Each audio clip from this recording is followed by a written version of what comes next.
Super star Rajinikanth సినిమాలో ఎంత స్టైల్‌గా కనిపిస్తారో, బయట అంతే సింపుల్‌గా కనిపిస్తారు.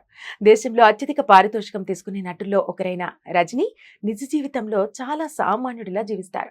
లెజెండ్ అమితాబ్ బచ్చన్ తాను చూసిన రజనీకాంత్ సింప్లిసిటీ గురించి తాజాగా గుర్తు చేసుకున్నారు. కొన్ని దశాబ్దాల కిందట రజనీకాంత్ తనతో కలిసి హిందీ సినిమాల్లో నటించినప్పుడు ఎలా ఉండేవారో అమితాబ్ బచ్చన్ వివరించారు. రజనీకాంత్, అమితాబ్ బచ్చన్ కలిసి నటించిన తాజా చిత్రం వెట్టయ్యన్. దాదాపు 33 ఏళ్ల తర్వాత ఈ దిగ్గజ నటులు మళ్లీ కలిసి నటిస్తున్నారు. ఇటీవలే వెట్టయ్యన్ సినిమా ఆడియో ఆవిష్కరణ కార్యక్రమం జరిగింది. ఈ కార్యక్రమానికి అమితాబ్ బచ్చన్ హాజరు కాలేదు. కానీ తన వాయిస్ నోట్ పంపారు. ఇది ప్లే చేసి వినిపించారు. హమ్ సినిమా షూటింగ్ టైంలో రజనీకాంత్ విరామ సమయంలో నేలపై పడుకునేవారని, తాను మాత్రం తన ఏసీ వాహనంలో పడుకునేవాడినని తెలిపారు. అయితే రజనీ నేలపై పడుకోవటం చూసి తాను ఏసీ వాహనం నుంచి బయటకు వచ్చానని, రజనీకాంత్ స్టార్స్ అందరికంటే సుప్రీం స్టార్ అని ప్రశంసలు కురిపించారు అమితాబ్.